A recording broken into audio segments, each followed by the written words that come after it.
3, 2, 1. Good morning. This is Animal on Control. Welcome to the voice chat. These calls are pre-recorded for upload to social media. And by joining a call, you're consenting to being recorded. Anyone wishing to join a call should email me at animaloncontrol@gmail.com, and I will reply with instructions. Today's topics: dangerous dog laws, clout farming, LA Mutt evac fails, dog park pews, guest situational updates, and gun porn. And joining me is Mr. J and Huntress. What is up? Hey, we're doing fine out here in California. Yeah, well, at least we were talking. Burning in Cali. Yeah, we're talking earlier, I guess, at least for now, you're safe, but it's always good to have a bug out plan just in case, or a bug in plan if that's the case. Although I don't think there's a bug in plan for a wildfire, unless your house is, built entirely out of concrete, which some homes are. Maybe you can bug in, but I want to get started on the topics. First, I'm going to start a share, and I'll share this. And so, actually, IHD brought this up the other day.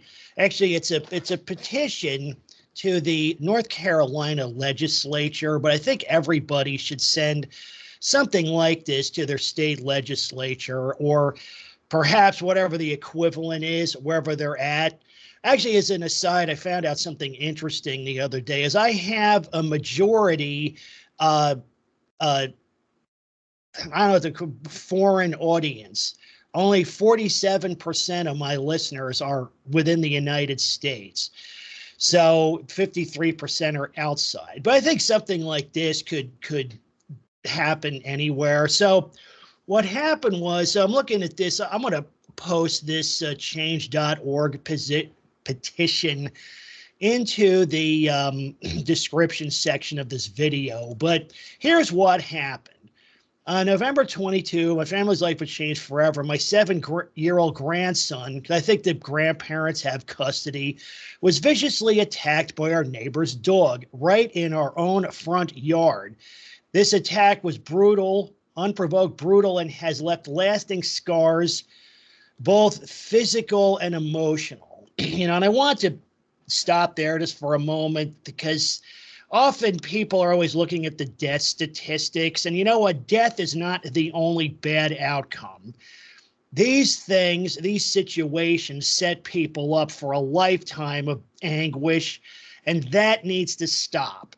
So in any cases, now I'm sharing our story to urge lawmakers to reform North Carolina's outdated dog bite laws before another innocent child suffers like Kason has. Now, the thing is that, yeah, North Carolina has the infamous one-bite rule, meaning that a dog can attack once and get off scot-free.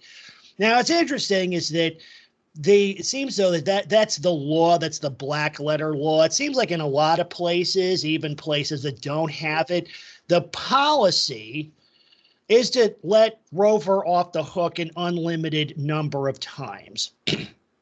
And that needs a change. But anyway, it says we'd been dog sitting for a neighbor when their dog, 150-pound German Shepherd St. Bernard mix, I'm thinking it's probably mostly St. Bernard, escaped their home. Kason was walking towards our front door when the dog charged at him from behind and tackled him to the ground and began to maul the back of this child's head. I fought desperately to pull the dog off my precious grandson, but the sheer strength of the animal was overwhelming. Thankfully, my husband was able to intervene by putting the dog in a chokehold, pulling the beast off us. Like, this is a horror movie scenario. Once the dog was off us, we were able to run inside. So Kason suffered 7 deep wounds to his head, 4 of which reached his skull.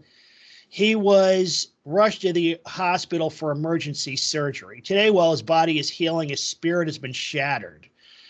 Before the attack, Kason was a joyful, outdoors-loving child who rode his bike, played basketball, and spent hours laughing with his friends in the yard. Since the attack, that joy has been replaced by fear. He's too terrified to play outside. And his once bright world has been dimmed by trauma. So I'm going to show you folks something. I'm probably going to have to edit this out or, superimpose something over it because YouTube has rules about showing, well, gore and violence, but also like injuries to children. But this was the outcome. Can you see this child's head? You guys still awake? That's just horrible. Yep. Yeah, I remember back when I was a young kid, probably about that age, back in the 70s, there was a dog mauling in, hold on, somebody's pinging me. Sheepy said she's going to join soon. Rodney looks like he's tied up. But in any case, there was a situation, it was in the Vermont town my uncle lived in, where a St. Bernard scalped a kid. Like, so it was like worse than this, like tore the scalp completely off. So, they're not necessarily safe dogs to have around either. But anyway, yeah, I'm going to have to superimpose something over this. When I post the link, the listeners or viewers that are interested can look at this. It's like really nasty. It's like deep gashes down to the bone on the back of this little boy's head. And it's such a shame because, I can remember being that age and I did these things too. Probably we all did. And now it's all ruined for this kid. This is going to, impact him for life. And these things should not happen. Like, let me go back up here. This is a bad outcome. This is not something we want to have, but it gets into what to do about it. So now she proposed, and I think this part down is what everybody, maybe I'll put together another draft letter as I did for that, fake service dog situation. So North Carolina's one-bite rule protects dog owners over victims. Indeed, under this outdated law, a dog's first attack does not hold the owner accountable, or the dog, unless they had prior knowledge that the dog was dangerous. Of course, they can just deny it. But what about the first victim? Why should a child or adult have to bear the brunt of such a law's failure? This isn't just about our families, it's about every family that has children, grandchildren, or loved ones who deserve to feel safe in their own neighborhood. A dog's life should not be valued over human safety. This is important, right? Because what she's saying is it's a variation of people first. It's time for North Carolina to implement stronger laws that hold dog owners accountable after serious attacks, regardless of prior knowledge of the dog's behavior. So there's a proposed solution. We're calling on state lawmakers to reform dog laws to prioritize public safety, specifically dogs that cause severe injury and unprovoked. One thing I don't like is they say like unprovoked. The problem is, to a dog nutter, pretty much anything can be provocation, right? Like the moon orbiting the earth or the ocean having water in it justifies Rover attacking somebody. But in any case, so dogs that cause severe injury and unprovoked attack should be removed from residential neighborhoods. So it's like removed to where do they go? Hopefully they get the juice and then out back into the dumpster. That's where they should be removed to. Owners of dangerous dogs must face stricter penalties for failing to prevent attacks. Indeed, the owner is an accomplice. People say, well, is it the dog or it's the owner? It's both. It's the dog's fault, but the owner's responsibility. You blame the dog for doing what it did, but you blame the owner for enabling it. Because you know what? If this other asshole hadn't brought the dog into the neighborhood, this wouldn't have happened. So I think you can definitely connect those dots. There's definitely culpability there. So this is good also. Okay, North Carolina should end the one-bite rule and hold owners accountable for any attack that causes serious harm. They go on to say, we're not seeking to vilify all dogs. It's about protecting innocent life from animals that have demonstrated they're a danger to the community. Please join us fighting for justice. Case on Story is not unique. There are countless others who have suffered due to weak laws that fail to prioritize human safety. We cannot let this continue. Let Caison's pain be the last. Let his story inspire change. Please sign this petition to demand justice for victims of dog attacks and to ensure safer neighborhoods for all North Carolinians. Together, we can make sure no other family has to endure what ours has. So I think this is a good letter, and it's a good common sense step towards rolling up at least the dangerous dog problem. So any thoughts from you folks? Yeah, I hope this sets a precedent, because the one bite rule and all that stuff is nonsense, because sometimes, I mean, that kid almost got scalped. Yep. So the grandfather came in and got him off in time. I mean, that was ready to come off his head there, and that's just ludicrous. That's just ludicrous. I mean, they keep us from enjoying our streets. We pay the taxes too, property taxes, and we can't use all of these things because of these nut bars, and none of them think. Also, there have probably been signs of aggression, but they think it's all cute, make videos. Oh, look how it's guarding its bone, or whatever. And that is a sign, what is that? Resource guarding and stuff. Yeah. That's a big sign of aggression. So that is aggression, but they're right. Oh, no, well, yeah, because you don't have to be like, or it chases the mailman up a tree or something, and they all think, they think it's funny. But whereas if he hadn't retreated in such a way, he'd probably be dead or badly injured. So I mean, you think about how many, this situation could have been a lot worse. And it took, if the grandfather hadn't pulled the dog off, the kid probably would have lost his entire scalp. Almost certainly. Because those dogs are, like I said, I don't know if they're necessarily known for it, but what's interesting is that you don't hear about St. Bernards too often, but they're very, very rare. I mean, I don't know about you guys. I don't even remember the last time I saw one. Like the 70s. Yeah. I'm going to say that a lot of dogs get a pass because a lot of things aren't reported. So that's a very unfair assessment to say that just because we don't know, we don't know. The other thing about that is if I was that grandfather and I saw my grandkid like that, my family member, that dog wouldn't have had another chance to take another breath. Yep. Yeah. I think too, as it just wanted to, I guess he pulled the dog off and they just retreated into the house. I don't know what happened after that, but I agree. I wouldn't let that dog live either. And actually we have perhaps some white pills in that direction. But in any case, I encourage everyone to sign this petition and to petition your own legislatures the same way.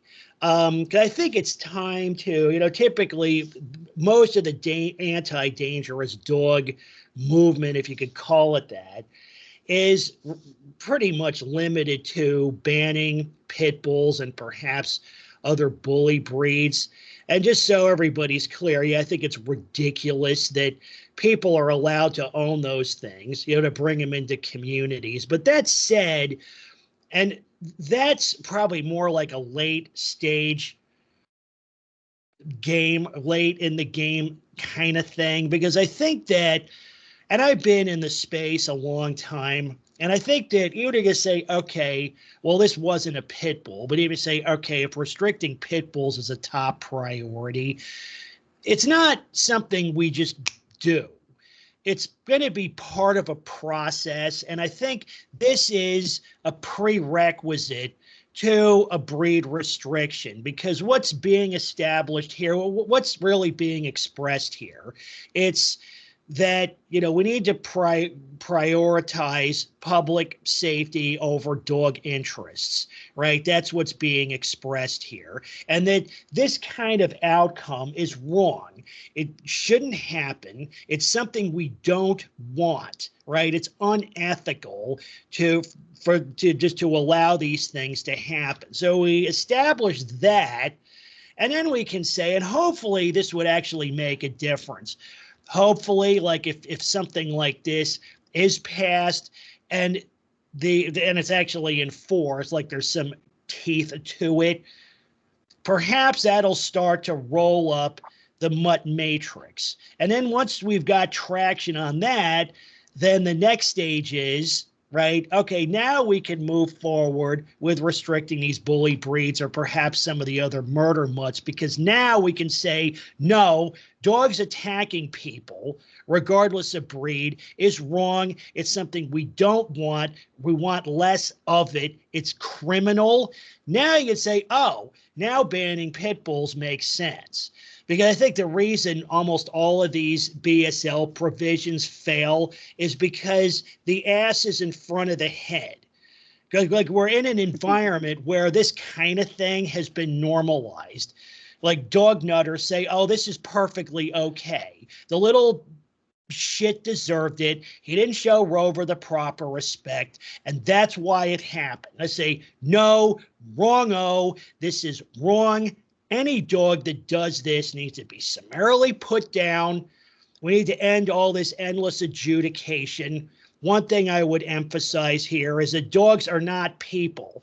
They're not due protection in our legal system. They don't have a full reasonable doubt level of protection.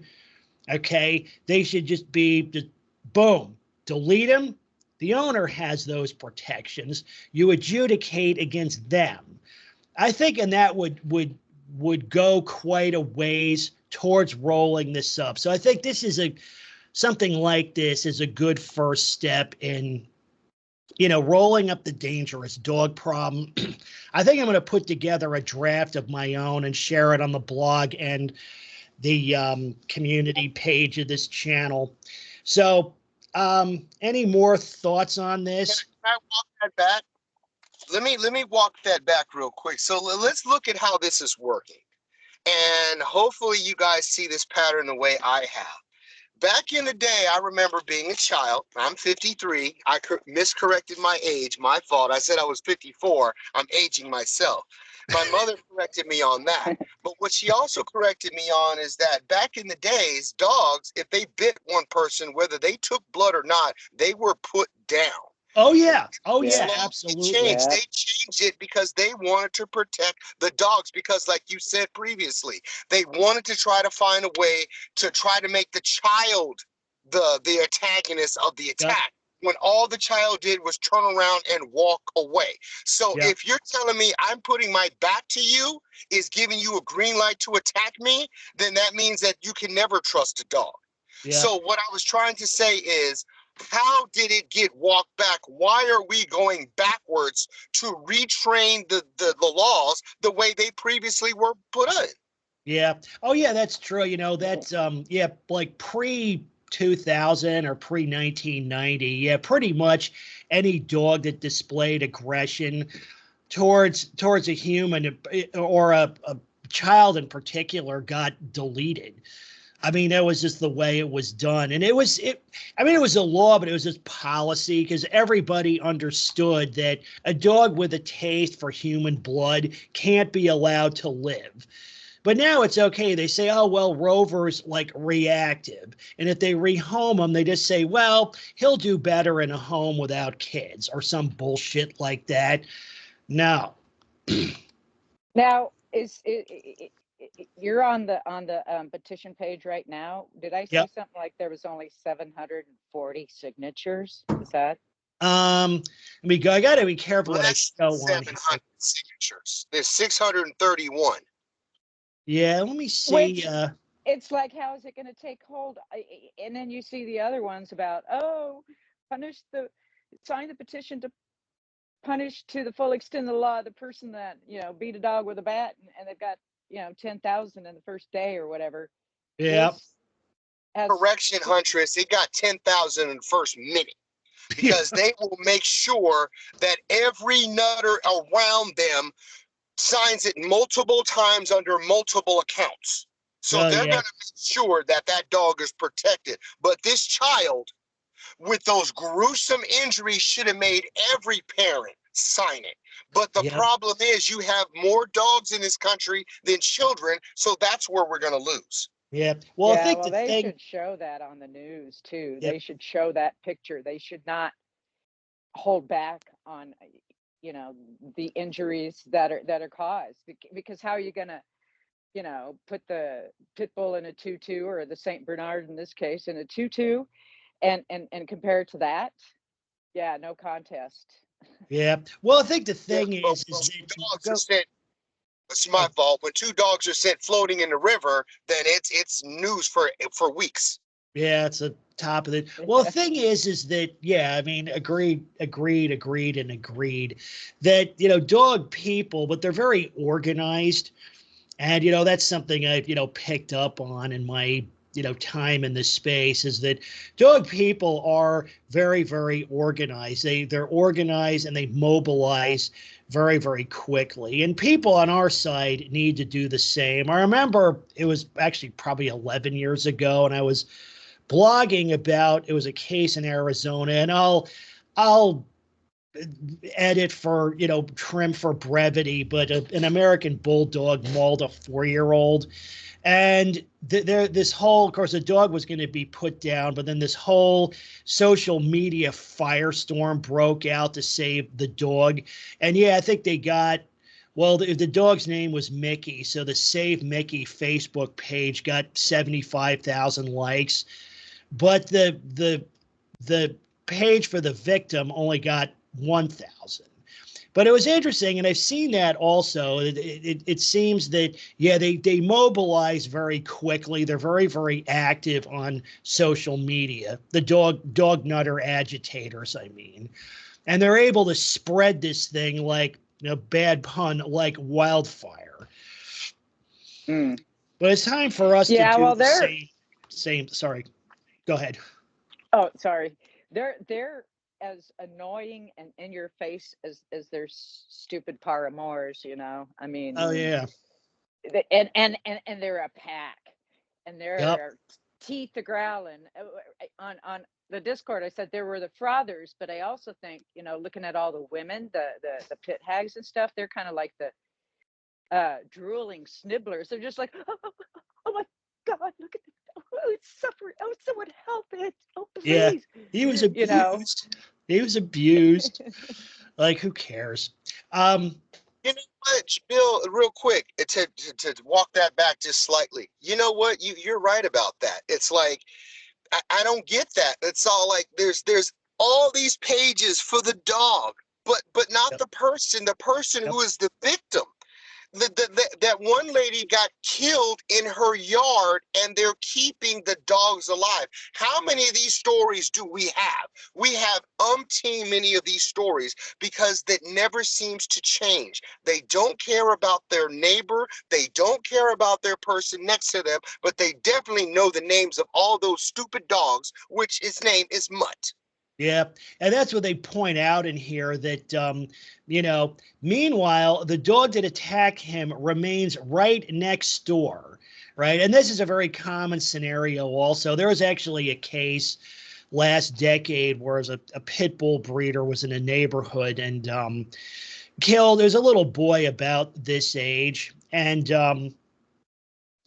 what happened, though, was that the dogs that did it actually were seized and destroyed. But the thing is, you've still got all these pit bulls next door. So here it is like these parents are basically living next door to their son's murderer. I think, though, that case, I think eventually that dog owner did go to prison, but perhaps it was for something else, not dog related. But you think that, and I remember that was a really interesting case, because the one point the mom went to visit her son's grave, and she was attacked by a pit bull. She wasn't injured. She had to retreat to her car, so she called police, and cops showed up and shot the pit bull. But you can see what a pervasive problem this is. Well, for these, this petition sadly is not getting any meat to it, but it needs to go beyond just zero tolerance. It even snaps in the air or, nips at another pet or something. It's just zero tolerance, because we have overflowing shelters, and the animal control can't go and pick up the loose ones that are running around. They're running around because of the fire or the fireworks or whatever. There's just no shortage of them, so zero tolerance. Okay. Next one. That's a great point, Huntress. Maybe they need to start looking at that now, because I just saw something, and I know you've probably seen it too, everyone has, where they've taken a lot of the dogs to Washington State from California. Okay, so what's going to happen after that? See, now you're going to have all these. So here's the fucked up thing. For years, they've been taking all these dogs from other states, these vicious dogs, and they've been sending them to California and Canada.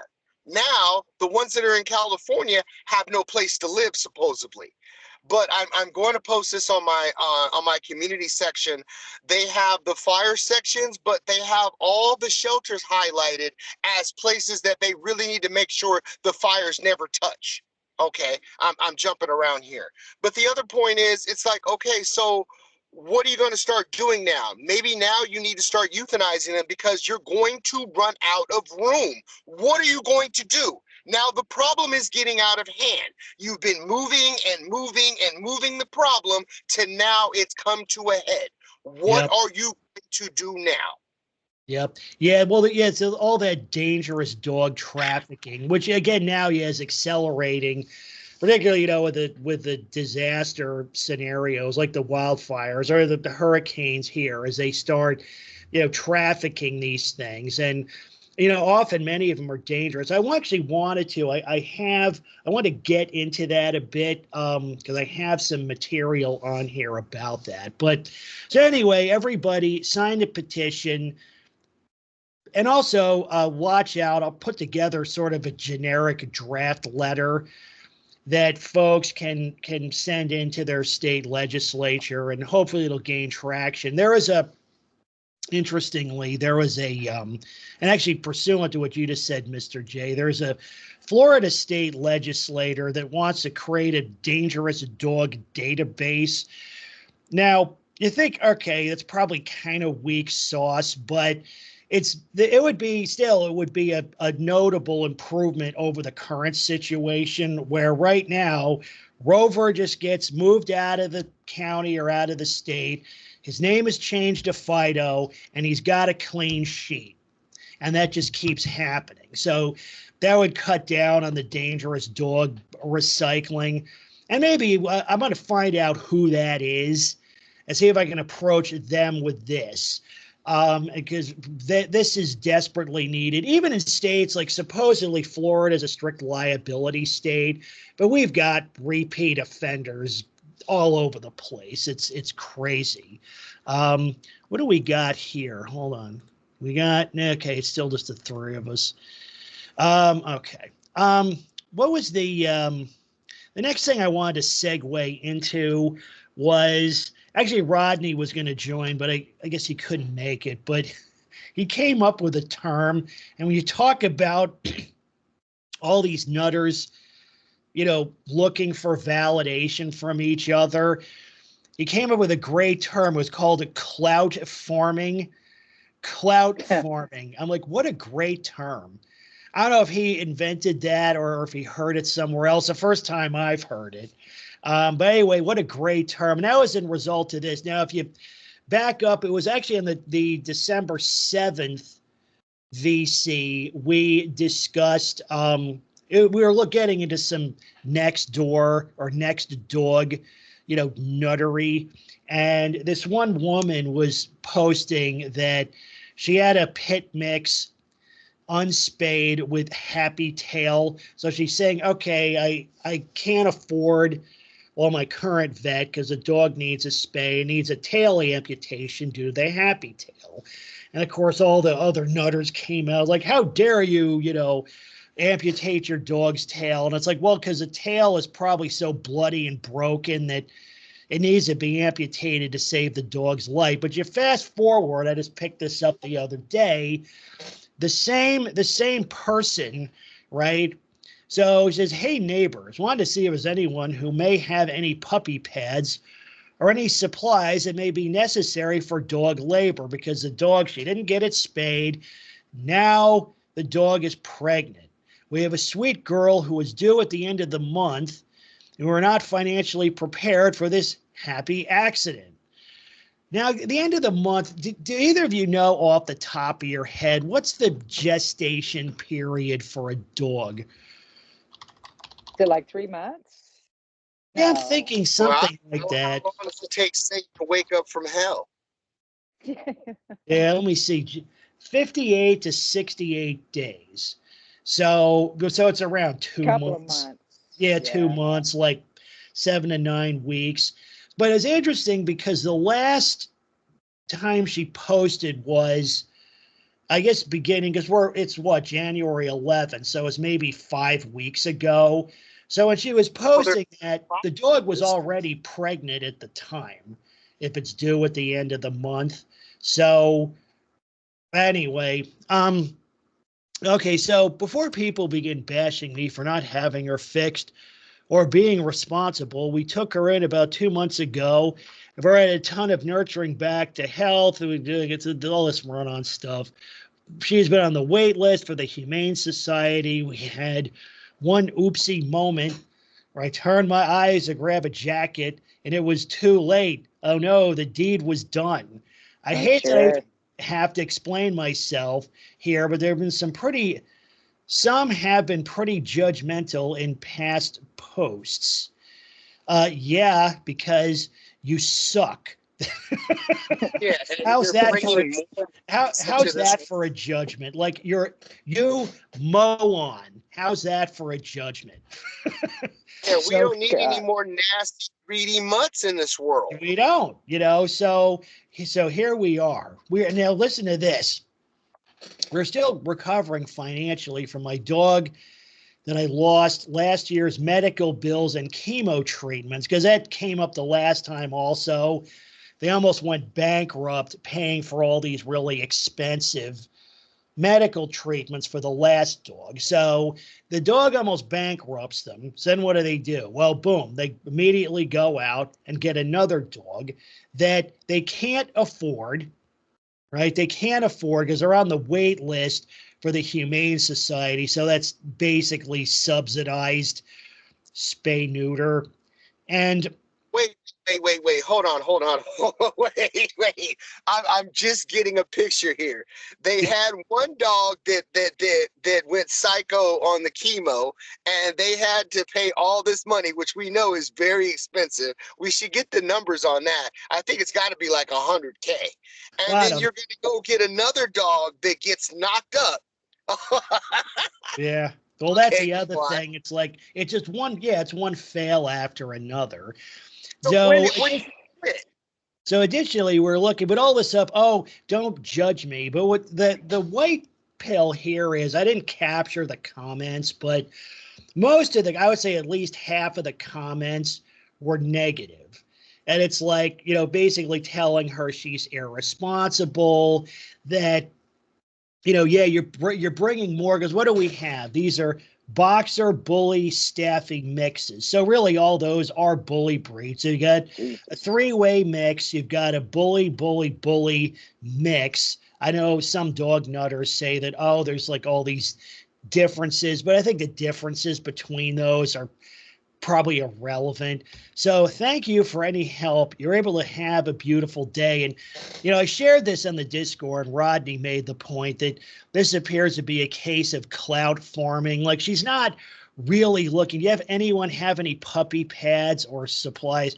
She's trying to build cred or build clout with other dog people, or at least that's her intent, and it has a lot of this sort of happy, Facebook-esque language. It's like, oh, someone help me with my dog. I'm a dog person. I'm so wonderful. Do you have any puppy pads? Or so it's kind of like asking, like, let's say you have a neighbor that, I don't know, you want to ask out on a date, but you need like pretext for it. So you go over and say, hey, can I borrow a cup of sugar, even though you got plenty of sugar? But it's just sort of an excuse for an in. But that's kind of what she's doing here. She's like, oh, hello, dog people. I have a pregnant dog, and I'm gonna have puppies, and puppies are so totally wonderful. Everyone have a beautiful day. I think that's what's being expressed here. Yeah, I know what it is. I forgot what it was called. Oh, ladies first. Ladies first. Oh, the happy accident. I've seen about 3 of those posts in the last month of people with their freaking mutts. Oh, it was just like a surprise. Like the basic understanding of biology is just lost on these folks. Yeah. And then number 2, I was at the vet yesterday for a senior checkup for my cat, and some person had come in. I guess, I don't know, they were like retrievers or doodles or something. It was really noisy. Puppies are so damn noisy. And it was like 4 boys and 3 girls or whatever. Their litters are always so humongous. Well, particularly pit litters. I think it's I guess part of, pit genetics is they typically do have very large litters. And my assumption is they were line bred for that purpose as well as other things. Because, they'll have 10, 12 puppies, these bully breeds. What is this lady going to be? When I see stupid posts like this from my neighbors on NextDog, I'm just like, thanks, asshole. Yeah. Yep, because now you got all these like bully breed puppies that probably really people might want temporarily, but once they get older and pit out, they're going to get dumped. So you're just contributing to the dog overpopulation problem. And particularly with pit bulls, because, they have really large litters. Nobody wants them. They're America's favorite dog to get rid of. And there is a lot of irresponsibility expressed here. Even going back to the other point we were making earlier, the earlier chapter in this segment was, it's like dog owners need to be held accountable. And everybody needs to realize that owning any pet is a luxury and a privilege, period. And if you can't afford it, that's just too bad, right? So, because even here, even with like subsidies and the like, she has been on the wait list for the Humane Society. And I don't think that Humane Society really has an interest in like getting a handle on this problem. It's probably all the homeless dogs are just another excuse to fundraise and suck more resources out of the public. Yeah, did you see the next door post that I put up about it was a girl just says, I'm out of dog food, and she had pictures of like 2 pit lab mixes, and I was just thinking, and Yeah. So so yeah, that kind of thing. Oh, I need pee pads. Oh, I need doggy food. And the rescues, quote unquote, are doing the same. Oh, we have 300 dogs and we just opened our last bag of dog food. Can you help? Well, I wanted to add to those facts. Thank you, Huntress, and I owe you a big hug for adding to that. Now, what I was going to say is, and you just added to it, I forgot what it was called in psychology, but in psychology, 98.6% of the questions you're looking for, you're just looking for positive or negative reinforcement to it. I don't know. We could use this for dog people, but what they're trying to do is they're not looking for, like Hunter said, they're not looking for that person to say shame, shame, shame on you. They're looking for that other person to lean on for being just as dumb as them. So Yep. they don't want to be the only idiot in the box of crayons. You know, they don't Yes. want to be blank color. They want to be, periwinkle. They want to be magenta. They want to be maroon. They want to be burgundy. They don't want to be blank. So they have to reach out for some other stupid nutter to lean on to say, oh, well, you're not the only dummy out there. I let my dog get knocked up too. Well, yeah, it's You know, clout farming. Looking for Yeah. clout. Well, they're looking to build clout with other, like, stupid dog nutters. So also, and you look too, I as I would say scroll down. modify. I would Look, say cloud fishing, because they're looking for somebody else. They're not all in the same boat. They're trying to find that one other dummy. Like Huntress said, she's just seen 3 different posts where people said that same dumb thing. Or like with the fires right now, they have people dumping off thousands of dollars. They don't even have a home, but they're dumping thousands of dollars of their bank account that they need to rebuild to go to the local animal shelters to dump off money and food. Yep. Yeah, we wanted to get into that Yeah. next, but you also notice too is in this photo. So what do we have? This is where some of the negative comments came from. So this was actually it was an animated GIF, but when I screenshot it, it just took one image. But what do we have here? We have 2 off-leash pit bulls on the beach, and a lot of people replied, said like the county has a leash. Well, first of all, dogs are banned completely on many beaches. Not that any of the dog nutters care, because you can see them. There's a big sign that says no dogs. Their dog just drags them right past it. But even the ones that do allow it, it's on leash only. Of course, they don't pay attention to that either. It's like this should be forwarded to animal control. And I'm also looking, I can't zoom in on this anymore, but the dog on the left, I think that's the dog on the right, looks like the tail is in pretty good condition. I think it's the dog on the left here that's got the happy tail, because that doesn't look right. That something's going, but that's one of the tails probably all beat up and bloody. So yeah, they go out, their last dog almost bankrupts them. So what do? They go out and they get another dog that they can't afford. And now they're on here begging for it. And I'm not sure, they may not even need, do they really need like puppy pads? Like, do they really need something for the puppies to shit on? Or are they just clout farming, like Rodney said? Well, this is like the same effect as a dog wagging its tail and putting its scent out there. It's like looking for puppy pads, and then the other dog that, I have some puppy pads for you, I'll gladly. And then they, forge a friendship and rescue dogs together and stuff. The white pill. That's what I was going to say. That's exactly, not to cut you off. That's exactly what I was going to say. The dogs with the happy tail, they are overfanning their anal scent. That's what they're doing. They're trying to make sure everybody knows they're there.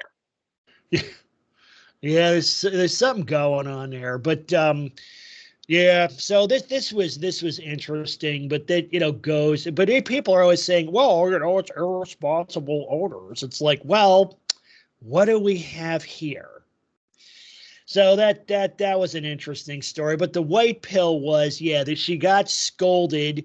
She didn't get all the positive reinforcement she wanted. She got scolded for allowing her dog to get pregnant. She got scolded for allowing her dogs to run off leash on the beach, again in a place that doesn't allow it. So, maybe some tipping point has been reached, because they're looking for that positive reinforcement, but it seems more and more people are speaking out against this. So, and even pushing back on individual dog owners. So I thought that was a good white pill. And I wanted to segue into, because we're talking about the wildfires and pets in it. And I found this very interesting. This is from a band of pit bulls.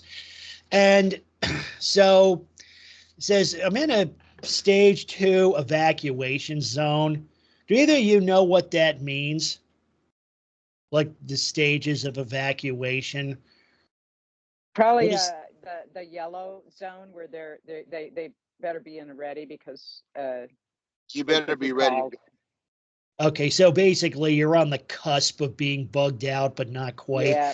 So, yeah. So I said, went to the evacuation center, and there's lots of dogs and cats. And it used to be, there were no pets in these shelters, period. Now you think, okay, all are scared and freaked out, but the pit bull and pit mixes are busy living out their genetically programmed behavior. So here you are, you're in one of these shelters. It's like what, like a high school gymnasium with cots 3 feet apart.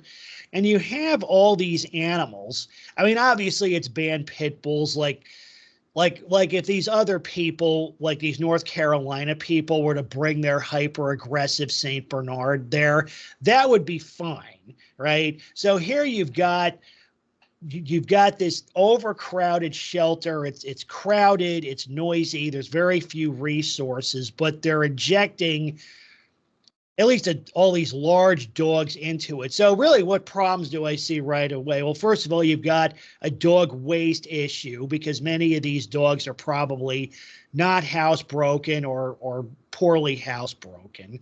They're barking, so you've got an area that's already noisy. The noise level is an order of magnitude worse. So you're not sleeping in there.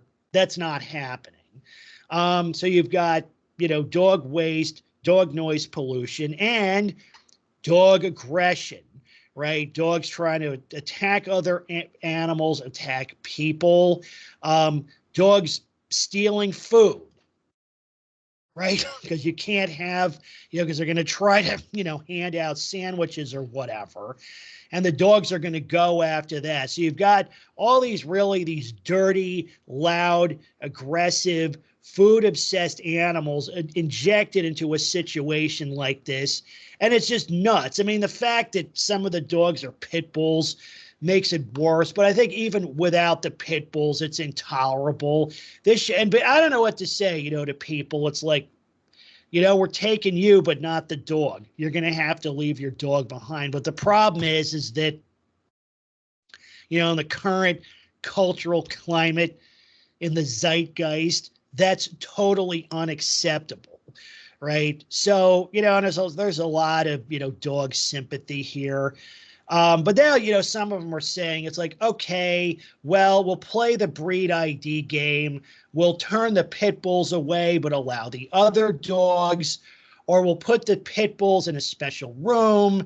And again, there's a lot of dog owner entitlement being expressed there. So we'll have to some people have dangerous dogs. We'll have to make special accommodations for them. When I say bullshit, the best way to keep dangerous dogs, not just because that's just one aspect of it.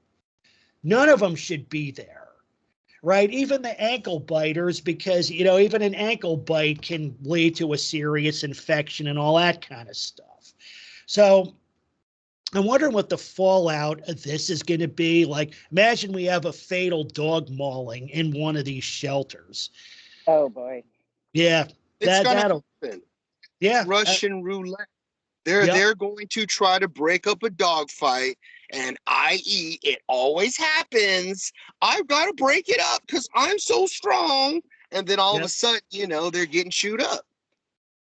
Well, I think there should be separate dog and cat shelters, because I would rather stay in my car and park somewhere, I mean, seriously, than go into one of those. I'm not a real big, I mean, I always try to. I mean, a shelter like that is always a last resort. Like, here, like with Florida with the hurricanes, because I've been living here about 15 years now, and I have fairly detailed bug in and bug out plans.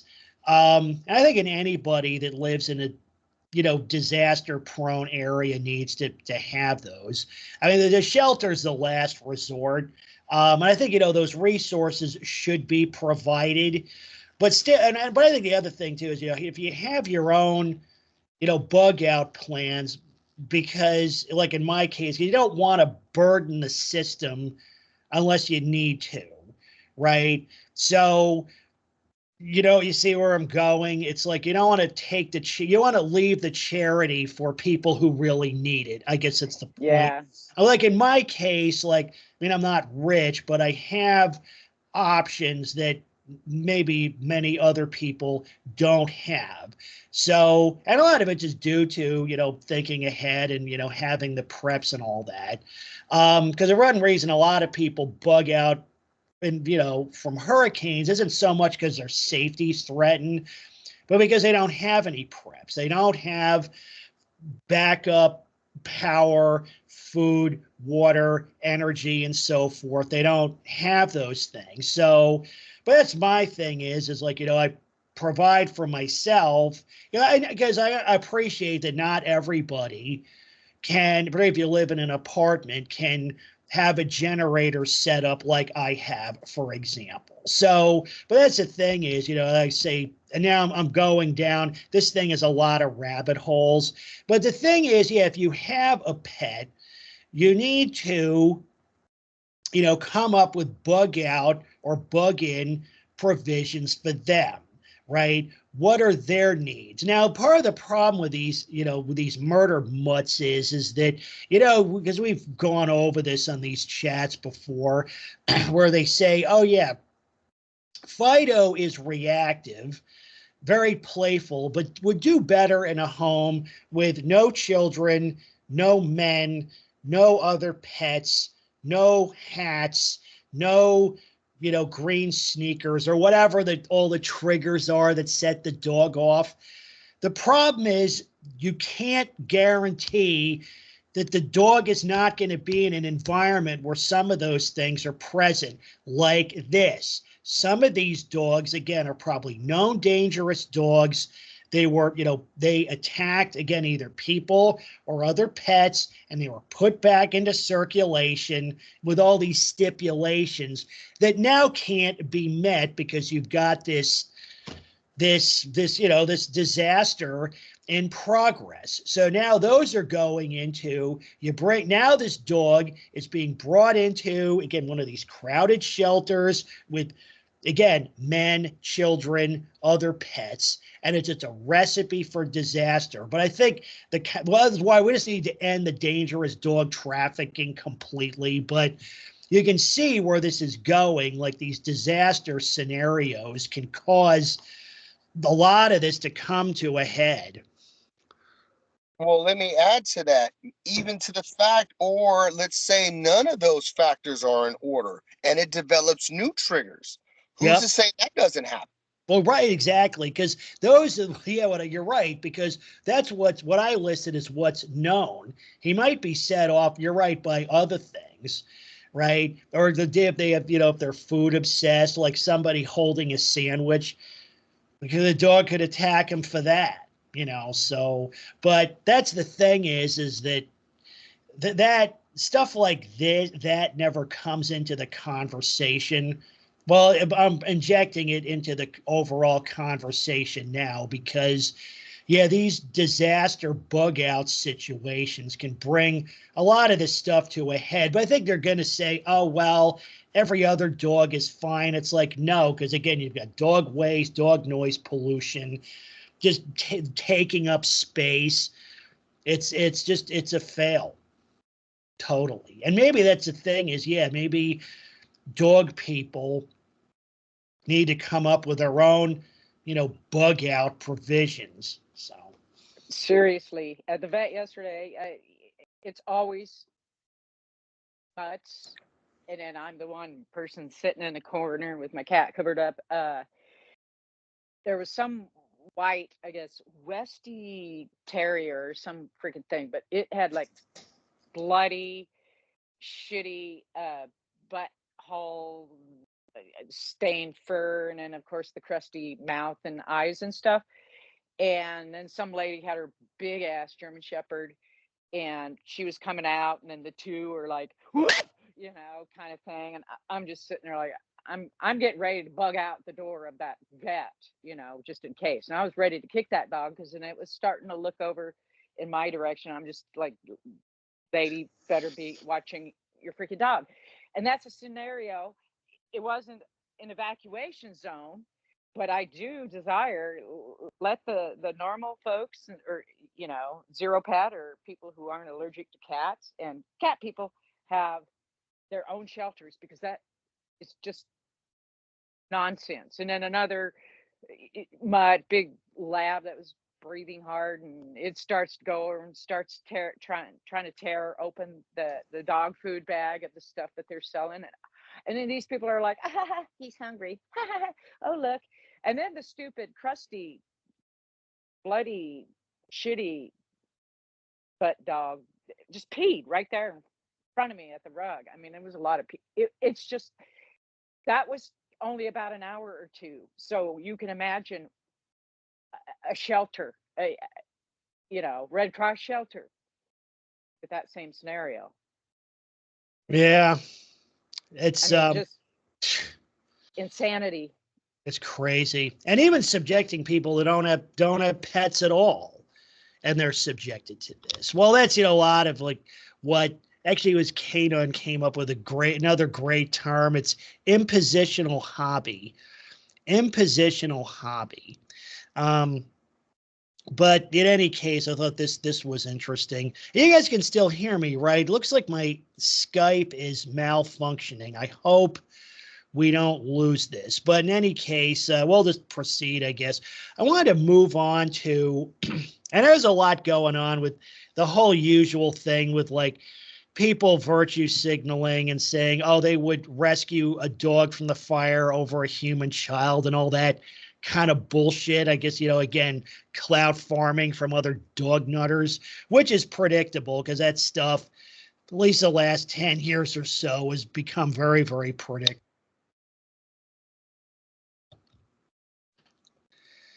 This was another case I wanted to talk about. You folks can still hear me, right? Yeah, everyone Okay. saw there's void. That's why I stopped talking earlier, because I thought, are we still on? So yeah, that every was once in a while. Okay. Yeah, we're still, something weird is going on with my Skype. I hope we don't lose this. For some reason, there have been a couple times, not to cut you off, when I was driving up here, and it's really, really, really good reception. There were some times where there were just like blank spaces. So I think when you listen to it back, you'll hear them. But I don't think anybody was really saying anything. It's just like kind of like yeah, space. I think I'll see what happens. Of course, it may have been, too, is like the reception on your end. That's what I do is I go through some, as if there's long pauses, I'll trim them out. But here, this was something else that I found interesting. Was this came up on banned pit bulls. So this is what I have: the pet owner of a golden doodle will not be charged after shooting and killing a pit bull at an Apollo Beach dog park in Apollo Beach. So what happened was, I guess a pit bull and a golden doodle got into it, and the doodle owner shot the pit bull. And it was interesting because, and he's not being charged, so there's no animal cruelty charge coming out of it. But I found it because it was about a year and a half ago on one of these calls. I was looking up, the rules involving shooting a dog in self-defense in my state. And at the time, there was no statutory authority to shoot a dog that was attacking yourself or another person. Now, it's not illegal. It's just not expressly legal. And as we've noted, too, that very often in cases like that, whatever the use of it, shoots, stabs, hits with a sledgehammer, the dog is charged with animal cruelty because, in the Mutt matrix, any and all uses of force against the furry Jesus are verboten. So it doesn't really matter the circumstances. So I was looking at this but anyway, let's go over the scenario. So this was actually this person, maybe I'll edit that out too. I don't want to keep people. So it says, "Hi everyone. It sucks to say, but I'm the owner of the golden doodle that was attacked. The news is leaving a lot of context out of the story and spun it a lot different than what actually happened. So not afraid of pit bulls. Moments before this happened, I was petting the pit bull and giving it love, and it was being sweet to me. However, while I was petting my pit, my golden doodle ran up to me. As soon as my dog got near me, the pit turned around and started attacking my dog. Initially, I tried to pull my golden doodle away. However, the pit was able to bite his ear side of his face and latch on. What the quote witnesses failed to mention is that I wrestled with this pit bull for nearly a minute before I finally made the decision to draw my concealed firearm.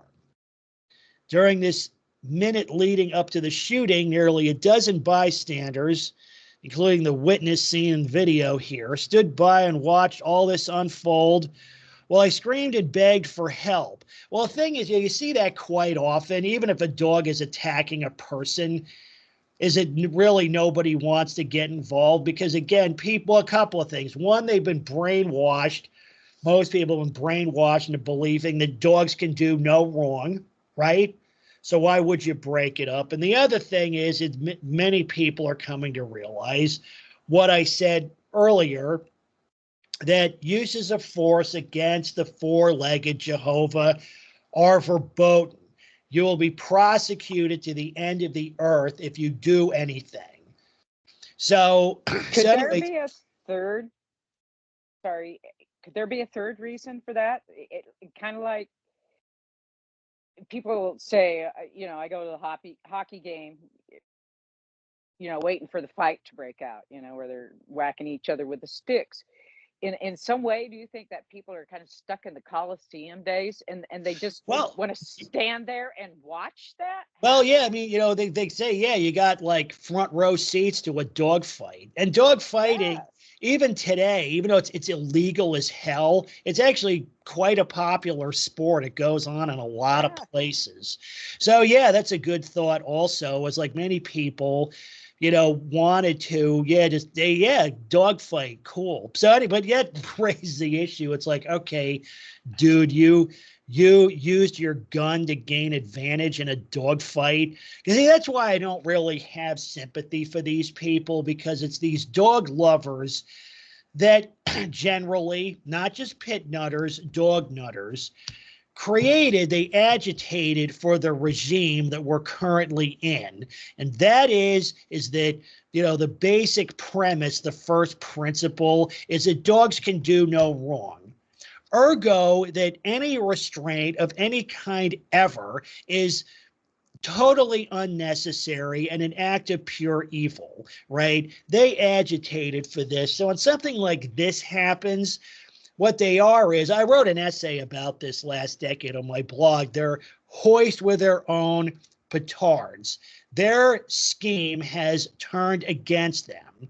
And now they're, you know, reaping the poisonous fruit of this tree they planted, right? They're reaping what they've sown. They've made this bed, and now they're being forced to lie in it. So I don't have a lot of sympathy. Well, actually, I don't have any sympathy for these people. You know, they agitated for this regime, which again makes it virtually impossible to ban pits and other murder mutts. And this is the outcome. So anyway, beat the brakes off the pit bull. Let go of my dog. I shoved my hands into his mouth to try to pry his jaws off my dog, but it wouldn't even budge. Nothing I was doing to his dog was making any difference. Yeah, I tried to pry open the jaws. Once the owner finally got to us, all she did was yell and pull him by the collar and tell him to stop. Yeah, that's helpful. So he goes on, I love all dogs and animals in general. I don't have any bias towards any one breed of dog, but in that moment, I was so scared that this pit bull would kill my dog. So I used the last tool at my disposal and defended my dog. Okay. So feel horrible for everyone involved, including the owner. Can't imagine what it'd be like to lose. See, here we go. What it'd be like to lose a family member in this way. And this is why I love to chastise these adept people. It's like the problem is when you elevate dogs to that level, that again, that is why that makes these problems very, very difficult to solve, right? When they start, you even see this on this sub quite often. Somebody will say, my nephew was killed or my daughter was killed. But the nephew or the daughter under consideration was another dog. And I tell them, and other people do also, it's like, look, as long as you keep, if you're anthropomorphizing these things, anybody doing that is part of the problem. They are enablers. That's why I detest these people. They should just go on and be like full on pit nutters, because at least the pit nutters are more, I don't know if honest is the right word, but their ideology is more congruent with itself. So I feel for the pit bull. They can be sweet animals, but I had to choose between the pit bull and my dog, who is everything to me, right? So now there's all this other claiming that I fled the scene, but that's not true. I stayed on scene for 10 minutes. Well, people screamed at me to leave before leaving to get care for my dog for his injuries. I provided my information, told the other party to call police and they'll get in touch with me. So the local sheriff's office later called me and we met at my home for them to take my statement. After taking my statement and running my info, collecting a serial number from the gun, they told me my actions were completely justified and I will not be facing charges for defending my pet. But I don't want everybody to think that doing something like this is going to happen without consequences. You know, it's possible that the sheriff in question, maybe he's kind of quietly a member, you know, someone on our side. But even with this, yeah, I don't have a lot of sympathy for this guy. I don't like, again, these adept people. I actually made a post on here about 2 years ago, year and a half, 2 years ago, because they're all saying like, oh yeah, man, I'm packing heat. You know, that any pit bull tries to attack my Fluffy is going to be the last thing it ever does. And I'm like, you know, first of all, lay off the aggressive talk. It's not helpful. And yeah, again, fuck those people. They're the ones that created this regime. Like they're just reaping what they have sown, you know. So it's coming home to roost, and like you said, they should reap every part of this. How about we just do this? How about I get to play? We get to resurrect Fantasy Island. Yeah. I'll be the host, and we'll get. Oh, I won't even say it to be evil, but we'll just get whatever actor is tattoo size next to me, and we could get 50 pit bulls. And we could take any nutter they want and we can send them there with all the food they want and they get to stay there for 30 days. But we know what's going to happen within those 30 days. And we could just keep sending nutters out there until they realize that they're not going to rehabilitate those dogs. Yep. Yeah, I have that same thought too. Like, first clear off all the innocent creatures from an island. Yeah. And then let. Oh, yeah, I forgot. Yeah. Just them and the dogs and food, nothing else. Yeah. That's it. The food will run out soon enough, and the pit bulls will kill all the people if there's one surviving one, and they live up in a tree and, you know, or whatever, and till the last dog lives or whatever. Yeah. I mean, there's uninhabited islands in the Florida Keys that might work pretty well. You know, just as an aside, you talk about protecting people from dangerous animals. You know, like sometimes primates come up, and you know, in Connecticut there was a chimp mauling where a chimp ripped a woman's face off, but boom, bam, like boom, gone. Right? It wasn't all this, oh, you know, like Bozo was misunderstood or whatever. Right? And I think, Huntress, you had an anecdote from, I guess, was it a movie set you were working on or something where there was a chimp mauling? And I don't know. No, I wasn't. It was a movie chimp, and it lived in a sanctuary in Havilah, California, which is between like Bakersfield and Lake Isabella. And the couple was going to visit it because it kind of had a little bit of a bite history. They were trying to keep it at their house. I don't remember where that was. And so they were visiting it and giving a birthday cake, and one got jealous or something. And a couple of them escaped, but tore the guy's face, a lot of his chest. I know the first responders, and they saw the guy's tongue moving. I mean, all of his face was ripped off, so they saw kind of his tongue trying to move as you're trying to. So talk. it like pulled his jaw off. Yeah, I guess. Yeah. But I was on Tim Burton's Planet of the Apes, and I was a human. But like first day on the set, there was a chimp there and the handler said, don't look at any eyes, don't speak to it, don't, this kind of stuff to it, immediate firing. And that was before the Havilah incident. So I just thought, oh, it's so cute. How could that possibly be? Until I saw that and heard about it from, firsthand first responders. It's like, I had no idea that they were that dangerous. Because they were used a lot in 70s movies and 60s. Remember the little baby chimp in the clothes, and they were just always kind of cute. But but I think fortunately, that like with a lot of exotic animals, that type of ownership, is restricted. Like you could argue they're, as dangerous as some of these dangerous dogs, if not more so. But there's also the restrictions on them. You were talking about, Mr. J brought up Fantasy Island. I was thinking about this the other day, but my one set of grandparents retired to the Florida Keys, and if folks aren't familiar with that geography, it's a chain of islands off the southern coast of Florida, and the major islands, most of them, are connected by a series of bridges. It's called the Overseas Highway. The last island in the chain is Key West, which is a very popular tourist destination. Well, that said, there's probably most of them are not on the bridge system, so they're just standalone islands. Some of them are inhabited, some are not. But getting to the point was that a couple of them, including one that wasn't too far from my grandparents' place, was used to raise like farm rhesus monkeys.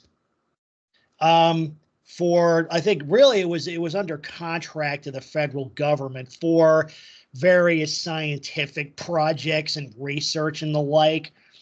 And but that was the thing, was the rhesus monkeys are known to be, really aggressive, hostile towards humans. But that was a stipulation, was you can only farm them basically on an island. So the one near them we called it Monkey Key. It was about 100 acres.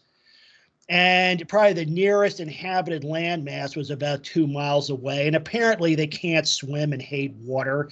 But it was, done to protect the public, right? But actually now is like there was another one that I think they still do that. The one near my grandparents' place, that was canceled. They no longer, so that island is now uninhabited, and doesn't really have much. So that would be a good place to do your Fantasy Island experiment, because it's safe, and I don't think a pit bull can swim through 2 miles of open water to attack anybody. But it was interesting stuff. Primates are not something to mess around with, and people need to understand that too. So. No, the other Key thing West would be too dumb. Sorry, Huntress, you were going to say something? Oh, is Key West? Is that where the Hemingway house is? That's where the Hemingway house is. Yep. Been there. Love that. Love to see that. The Keys are too beautiful to even consider putting pit bulls. Well, that's what I was going to say. It's really we'd have to find someplace disgusting, because they're not going to want anything nice. They're going to want something fucked up because they're pit bulls. Yeah. And so maybe, you got to put them on like some we should have nuclear a site. dog-free island. That'll be our dog-free island, the old monkey. Yeah, what about that one island where they used to test the nukes on and the atom bombs? Yes, like, yeah, but put them on Bikini there. Atoll. Yeah. Was it Bikini Atoll? There was another one that the Russians used. What was it called? There's maybe I'll post that too. There was an Arctic island that the Russians used for their bomb tests, and they dropped a 50 megaton bomb on it at one point. And I think that's basically gone. It just blew the whole thing up. But what's interesting, what's interesting also about the Keys is that the Keys used to be dog free. And not due to like any legislation, because I remember when I was a kid, well, it still exists, I guess. There was a specific type of heartworm that was, native to that environment that only attacked dogs and wasn't curable. So basically any dog brought to the Keys would be dead in a year. Now, this was 50 years ago. Today, I think they have a treatment for it. So now there's like plenty of dogs down there. Oh man, I was licking my lips. Yeah, because they didn't have. But that's the thing is, there was no dogs down there. Because I think I remember being a kid, and I think I even asked my grandfather, because it kind of struck me that like there are no dogs there, none. And so I asked him one time about it. People had cats. They had a pet cat that was, because it didn't go after, they even had a neighbor with a horse. So it didn't affect other animals or humans, but it was fatal to dogs. And I asked him one time, and he said, there's this heartworm that can't be treated, and it's fatal to dogs and dogs only as far as we know. So that's why you have, people can live here, other animals can live here, but dogs cannot. But unfortunately, they came. Now there's a treat. But of course, if you do live down there with a dog, you have to be very diligent about it. So, well, now don't y'all have the red algae out there? A red tide? I don't know if we ever had a red tide in the Keys. Maybe. I know there's red tide hits like the Tampa area, because I was actually somewhere over there. I was in St. Petersburg Beach a few years ago, and they had red tide, and that was kind of nasty. But in any case, I wanted to but pursuant to the pew, because I kind of have mixed feelings about this, because the only good pit bull is a dead pit bull. But that said, still, I'm not. This is somebody who's part of the Mutt matrix, who got hoist with their own petard. I wanted to move on to this though, because I was saying earlier that about a year and a half ago, there's no statutory authorization, at least in Florida, to shoot or use lethal force against a dog that was attacking yourself or another person. Apparently, that's changed, and it was just a few months ago. So it says Florida court rules it's okay to shoot a dog in stand your ground situation. So that's an interesting development. Folks should always, as part of your due diligence, do what you have to do. Right? Because what's the famous saying? It's better to be judged by 12 than carried by 6. So, do what you have to do. This was interesting. In a case stemming from a man who killed a pit bull when he and his chihuahua felt threatened, an appeals court ruled Wednesday that Florida's stand your ground self-defense laws can apply to cases involving animals. So a 3-judge panel of the 4th District Court of Appeals said a Palm Beach County circuit judge improperly denied a stand your ground immunity hearing for Casanova Gabriel, who was charged with crimes including cruelty to animals. Right, because you got to realize too, is like a lot of these self-defense laws like Castle Doctrine, stand your ground. They're not necessarily get out of jail free cards. They're affirmative defenses. It's like an alibi. You can't just say, oh, I was defending myself and walk away. It's interesting in the Golden Doodle case that the sheriff really cut him a lot of slack, because I could have seen, a grand jury hearing at least. But in any case, so the court's main opinion, concluded a person is immune from criminal prosecution for the use of deadly force against an animal where the person has reasonable belief that such force is necessary to prevent imminent death or great bodily harm to himself or herself or another, right? So a motion filed in May in Palm Beach County saying a stand your ground hearing said Gabriel was walking his Chihuahua near his father's apartment building when they were threatened by a large pit bull. The motion said Gabriel tried to kick the pit bull away, but it became more aggressive. Gabriel fired warning shots to try to scare away the pit bull, but ultimately shot the dog, the motion said. Gabriel was later arrested on charges of animal cruelty to animals while in possession of a firearm, discharging a firearm in public, and discharging a firearm in a residential area. And like I said, you got to watch out that, they don't try to clip you for all this stuff. The long controversial law says a person is justified using deadly force if there is a reasonable belief it is necessary to prevent imminent death or great bodily harm to himself, herself, or to prevent the imminent commission of a forcible felony. And I've actually shared those laws on here, the wording of them. In such situations, the law says, a person does not have a duty to retreat and a right to stand his ground.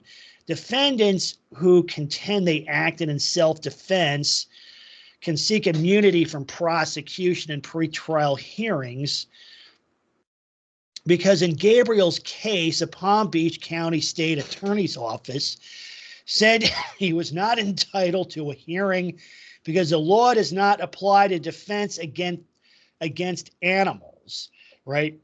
Now, of course, animal probably means a dog, so what they're expressing is you can shoot a person in self-defense, but not the furry Jesus. So this goes on. It says circuit judge agreed with prosecutors writing in June. The law is only applicable in cases involving person-to-person interactions. Nothing in the statutory language reasonably leads to the conclusion the statute is or should be applied to animal interactions. But here's the thing, is that the threshold for shooting a dog, right? Because if you consider what are the stand your ground laws, what are they expressing? That you don't have to surrender to an attacker or retreat, because often retreat is not an option anyway. If you're, the person is committing a forcible felony or posing some grave threat to your safety. But you also realize, too, I understand where the controversy is you just popped a fellow human being that has a right to life. Now, of course, but the thing is, like with animals, it's like the threshold for shooting a dog should be lower.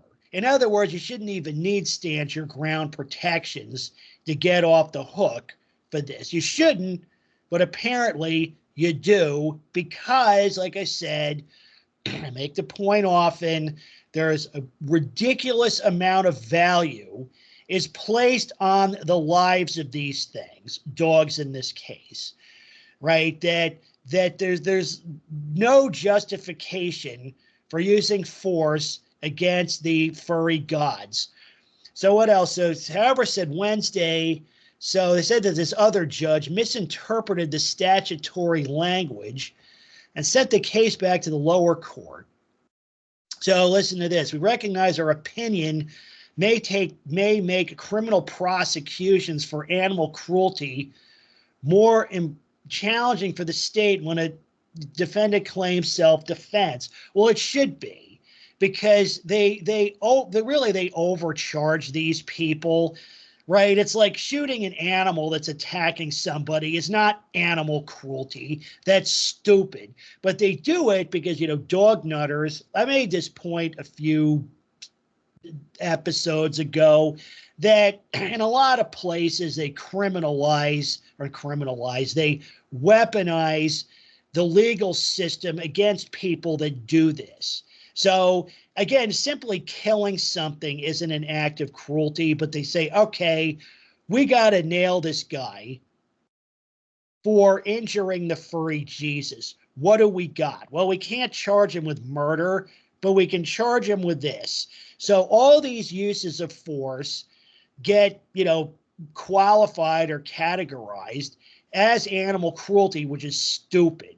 But so it says it may make it more challenging, as it should be, because this is not animal cruelty. Okay. However, it is up to the legislator to address the issue as it sees fit. Now, going back towards the political activism, I would like these self-defense laws updated to include self-defense against domestic animals. I'm going to say domestic animals 99.99% of the time. It's a dog. So really, they can up, but I think that needs to be. I mean, it's one of those things that should go without saying, but unfortunately, all this stuff needs to be spelled out because, again, the dog nutters, weaponize the legal system against people that do this. So June is defended. Here's another one. Attempted to use a stand your ground law in at least one other Palm Beach County case involving an animal, an iguana. So what was attacked there? Was the iguana attacking somebody, or was something attacking the iguana? That's interesting. I sort of skimmed over this before. Oh, okay. In this case, the defense filed a motion for pretrial immunity, arguing the defendant was entitled to kick and ultimately kill an iguana after the iguana bit the defendant. Iguana?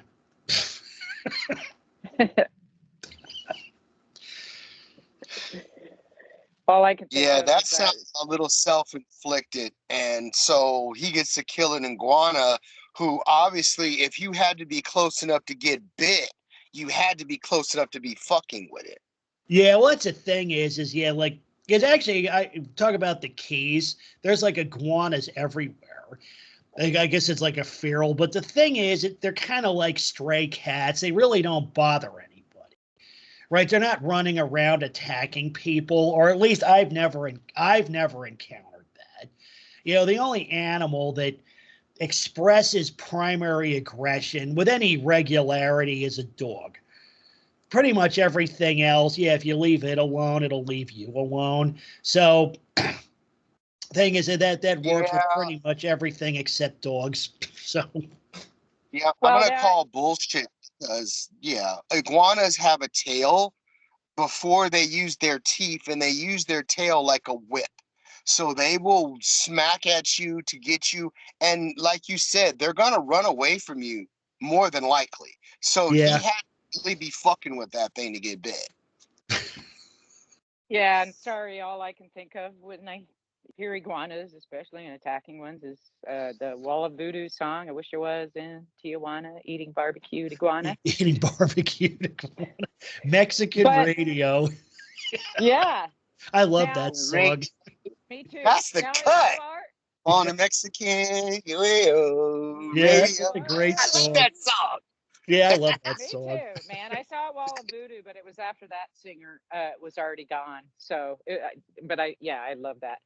But as far as like shooting another dog to protect your dog, and it's animal cruelty, why is it not animal cruelty that the perpetrator dog is attacking someone else's dog? Why is that not animal cruelty? Exactly. Because, why is there no cross prosecution there? Because I would say, okay, if you're going to prosecute the shooter, you should prosecute the dog owner also. the owner of the other dog, right? That should happen. But it seems like, you know, in dog, we brought this up a few times, is like dog culture.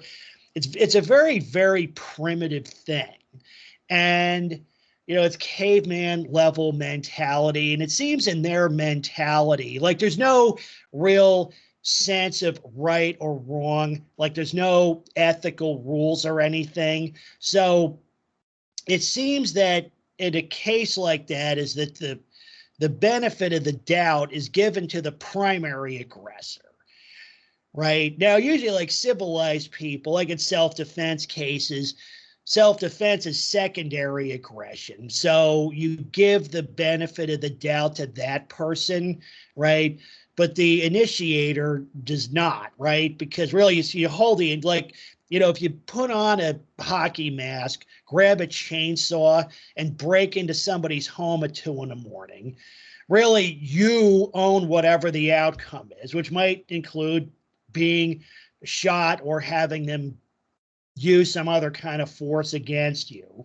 So, but in dog culture, everything that's upside down. In their scenario, the primary aggressor gets the benefit of the doubt. Like they're the good guy, it seems. Because yeah, exactly, Huntress. Why is there never any at least or rarely any cross prosecution in these cases? It's messed up. It's completely lopsided. The other thing is, you know, they say, well, the pets are property. So why is your property better than my property? Right. You know, whatever the thing is, the one property pit bull goes and kills a Yorkie or a cat. What about the Yorkie and the cat? You know? Yeah. It's totally lopsided. I don't know where they come up with this stuff, but you're right. I mean, and they always talk about, oh, well, it's irresponsible owners. Well, there should be some cross prosecution in these cases. So, and that's maybe what I would say even to these dogs. Again, I don't have sympathy for dog owners that get hoisted with their own petards. They agitated for this regime, and they continue to enable it, regardless of how much whining they do on the banned pit bulls sub. Yeah, something recent with I think it's the Don't Ban Me, License Me, XL and bully type support group in the UK just lost a big court case, and they've gone radio silent. So whatever, there was a lot of frothing about how these are fine dogs, and it was the backyard breeders, that whole 9 yards and stuff.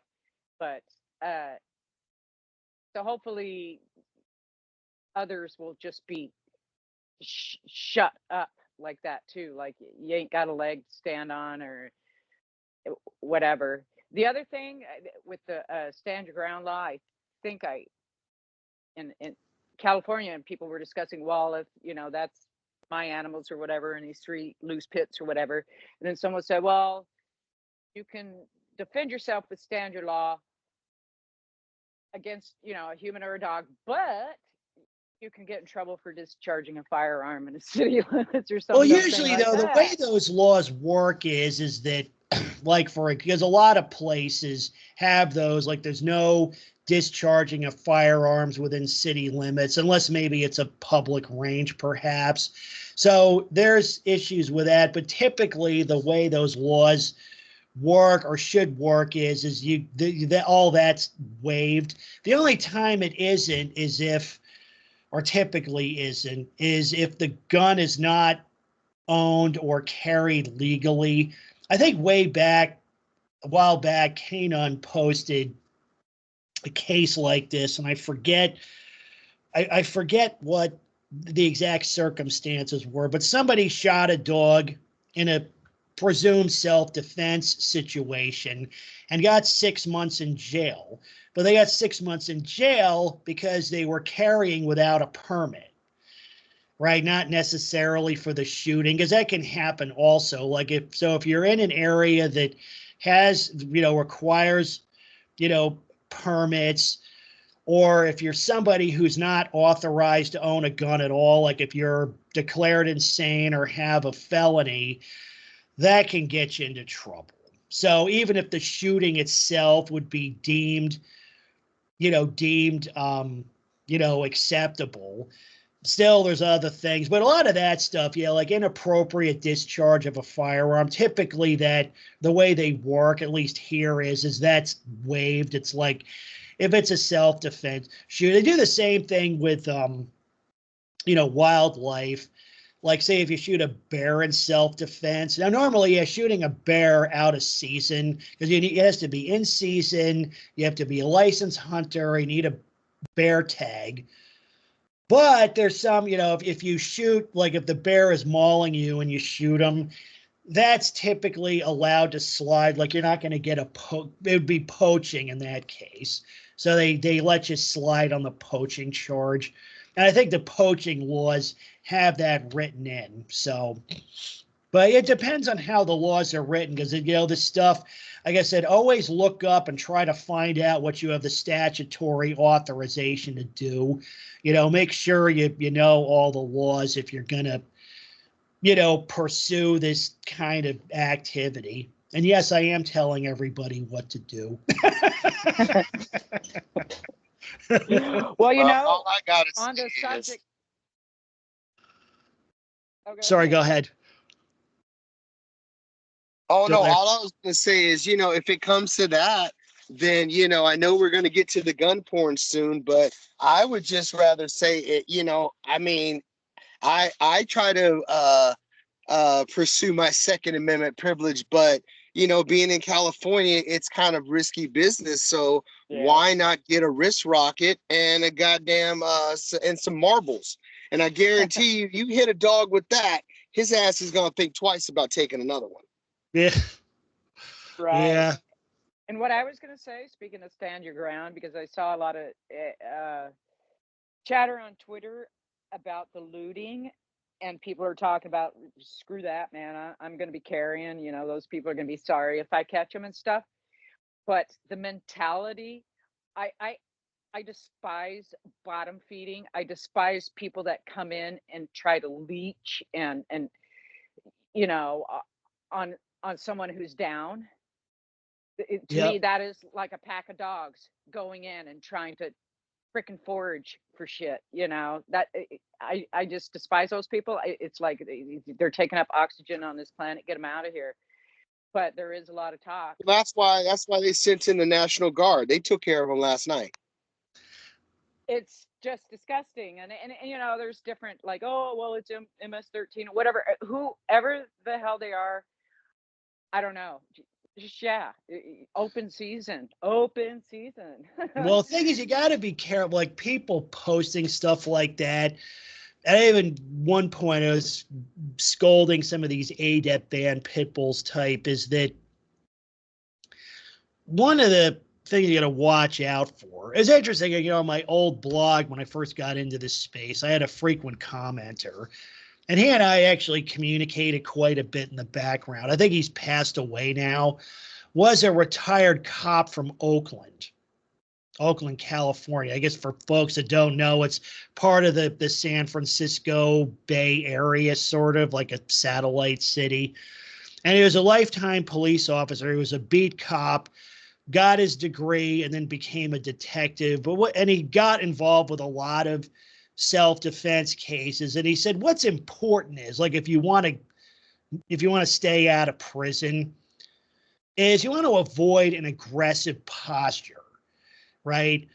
And not just after the fact, but even before the fact. Because the problem is, like, with those people saying, yeah, man, I'm packing heat. I'm going to waste them, looters, man. I'm going to, send them to kingdom come. The problem is that, let's say that happens, they're going to, they being, authorities. I mean, depending, it could be like this one case in Florida was like, oh, you shot a, pit bull that was attacking your dog. It's like, okay, have a nice day. But that's typically not what happens. So they're going to look for, intent, right? Because that's what they're like. In an aggressive posture, sort of indicates intent. I covered a case like that in one of these chats, again, about a year and a half ago, because we were having a similar discussion. And there was a case, it was, actually, it was in Texas. And it was a Antifa riot, like a quote, mostly peaceful protest. And one of the protesters had an AK-47, and he was running around pointing it at people. He was trying to scare people. And at one point, I guess he pointed at the wrong guy, and the other person, was carrying a firearm, blam, shot him dead. So you think, okay, I mean, this is in Texas. It's a pretty straightforward, like, self-defense case, because if somebody pointing an AK-47 at you doesn't, justify that, like, what does, right? But it turns out that the shooter in question had been on social media making those kind of posts. He's like, I'm going to have to shoot some rioters today. I'm going to have to shoot my way out of work. I'm packing heat, and I'm going to, take these fuckers out, like that kind of stuff. So the prosecutor said, it's like, look, this was not a straightforward self-defense case. There's intent here. You were looking for trouble, and he went to prison, right? Kind of like one thing I bring up often was, that movie Death Wish. Actually, they did a remake with Bruce Willis, but the original in the 70s, where that Clint Eastwood. No, it was Charles Bronson. Yes. Okay. Charles Bronson, right? So, the vigilante, and one of his tactics was he would hunt criminals using himself as bait. So he just ride the subway at the wee hours. He'd just sit there and read the paper. And if a mugger tried to attack him, he'd kill him. And the thing is, people say, well, is that, like, if that were a real world scenario, would that be, at least like legal self-defense? And the answer is no, because there's intent. He's not riding the train to get from point A to point B. He's riding the train hunting criminals, right? Using himself as bait. The other thing too was in that shooting, there was a couple of subway scenes, but the first one, like, he shoots them both and they drop. But even though they're neutralized, like, the one is, I think, like, face down, and he shoots them, he finishes them off. That's not legal self-defense either. So that, what he was expressing in the movie, people would ask, is that a legal self-defense scenario? And the answer is no, it's not, for those reasons.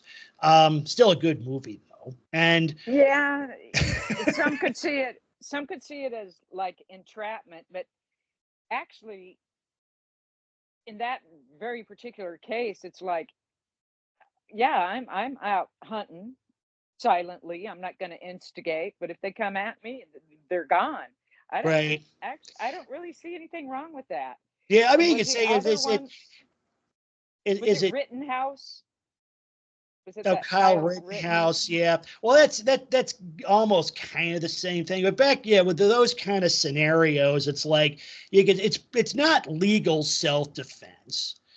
Like with Rittenhouse, I think a lot of it was he lucked out because I think the prosecutor in that case was incompetent. But at least with a hypothetical scenario like with Death Wish, that would not be considered legal self-defense. Like, if he'd been caught, then he would have gone to, well, actually the way the movie ended was that he'd become a folk hero.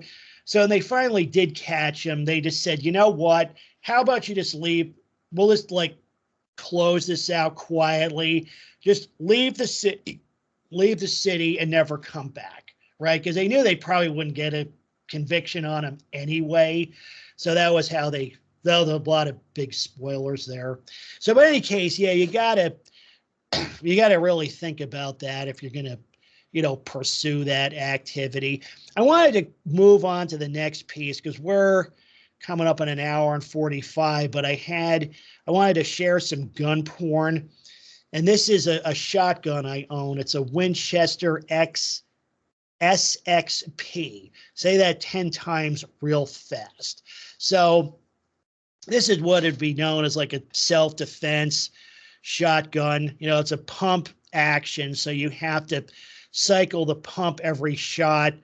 12 gauge. And for folks that don't know what gauge is, it's like, what does that mean? Or what it relates to is the weight of a lead ball that will fit into the barrel. So 12 gauge means a 1/12 pound, I believe it's 1/12 pound lead ball will fit to the barrel, but 20 gauge means only a 1/20th pound lead ball will fit into the barrel. Let me just make sure I didn't mangle that. What does in shotgun? So let me make sure I didn't mangle that. Is a measurement of the inside diameter of the barrel or bore. It's also measured inside the shot shell. It fits in the bore. Okay, so the gauge is calculated number of lead balls that will fit, would weigh 1 pound if they were the same diameter as the ball. So for example, a 12 gauge shotgun has a bore diameter that's large enough for 12 lead balls to weigh 1 pound.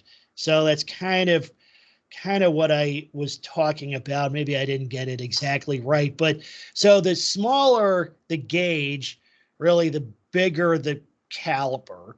So, and what, you know what I find interesting about these is that, you know, they're really fascinating guns because there's so many different, like, ammunition types you can get. Now, this one, you can get different, well, I mean, it's all the same gauge, but different length.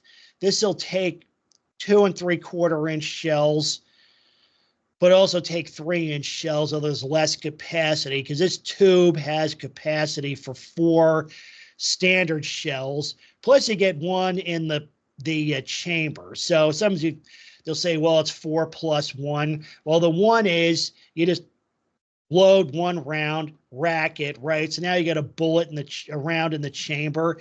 Then you load the tube with 4 more. So you get 4 + 1. But what's interesting is that there's all these different types, you know, ammunition types you can get for it, including non-lethal. I have a couple of boxes of rubber buckshot that would not be lethal, but maybe just to scare something or somebody.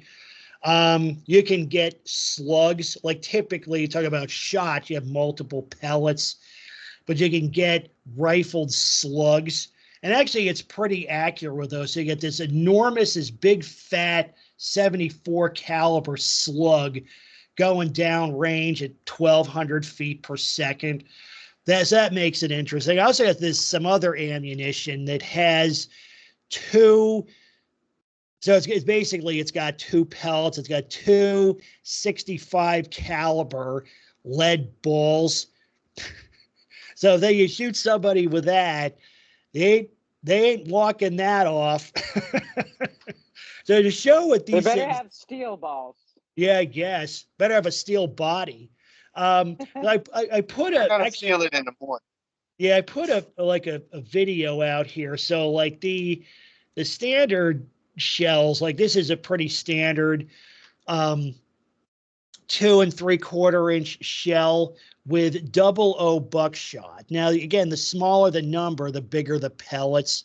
So 00 has 9 33 caliber projectiles in a standard 12 gauge 2 3/4 inch round, right? And another interesting factoid is too, this is the shortest legal barrel, which is about 18 inches. So when you fire out of this thing, that shot is going to spread out. And it typically with these, it'll spread about 1 inch per yard.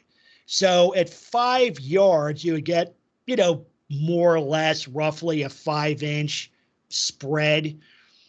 But you can put things, longer barrels usually have tighter patterns. There's also something called a choke you can put on it to, tighten that up a bit. But yeah, I took this to so I have this range video. So maybe the sound will go crazy on here, but I had one of these, you can see this, I showed this last time or the time before. It's one of those narcotic go fetch targets. It's a zombie dog with an arm in its mouth. I love those targets, but watch what this thing does to that target. So I'm loaded, 5 rounds. I got 4 in the tube, 1 in the chamber, and I'm about 5 yards from the target. Watch what happens.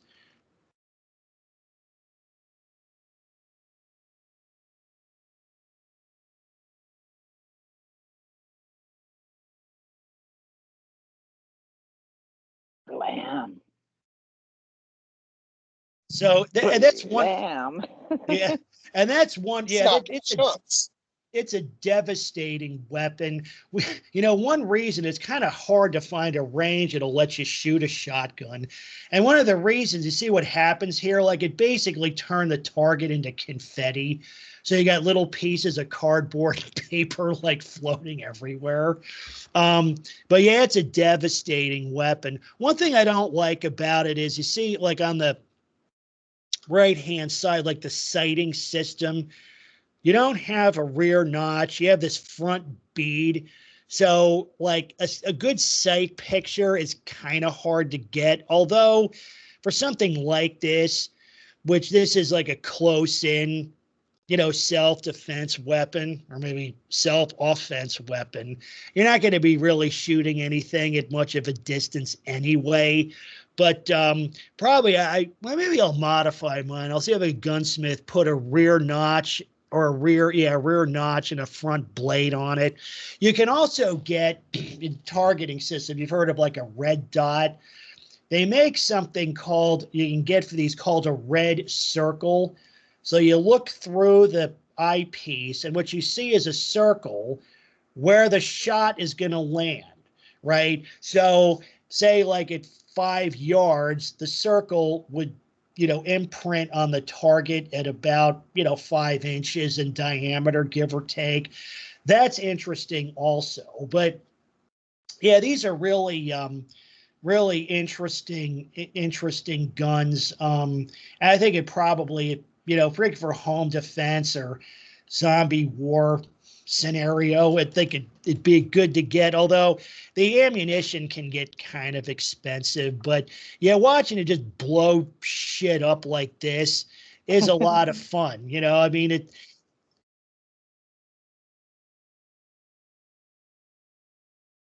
Chew. So yeah, it just like obliterated but if it had been hitting something solid, like it doesn't send the target flying end over end because it's got very little mass. There's very little resistance. But I would imagine like in a case, like it would just blow this dog's head probably right off. Pretty serious stuff. Well, I like that Winchester. Does it come in pink? Well, they have mine's is the real basic one, and the prices are actually still pretty good because where's the one I was just looking at? Oh, I think I almost saw a pink one there. I'm trying to find. They got all these different ODs, like they got in different. But what you can do though is it's interesting. You bring up colors and the like. I know at least for rifles, there's companies that'll make a custom stock for you.